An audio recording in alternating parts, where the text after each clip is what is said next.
Hello, welcome to the EagleSix test video. Today we're going to be testing this Token Marine Scar H, and this has got a ASG 30k motor in there, so a high torque one. It's got the Dean's modification at the back here with enough space to fit the 1800 milliamp batteries nice and comfortably. It's also got the level 8 internal build, so Prometheus 300mm Tightbore barrel, spring guide, air nozzle, bearings, gears, piston head, cylinder, tappet plate.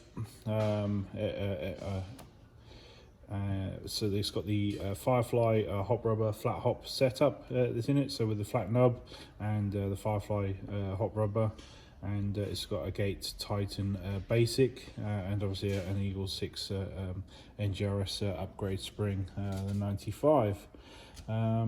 So we measure 340 on 0.2s and 262 on 3.2s, and we should be good. And that's all the whole spec. So what we're going to do now is just stress test it, just to make sure that it's good enough to you know, to send out, and you know, just going to be a lot of shooting. So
you go, all tested. So feel free to have a look in the build, so the description of the video. That should have all the build specification, make sure everything's okay and exactly what you've asked for. Yeah, hopefully this is exactly what you're looking for, and obviously you can see there we've tested it with at least 10 mags, and yeah, she's all good to go. So hopefully we can get this out for you today, today's post, and you get it tomorrow. So and we hope you enjoy. Thank you very much.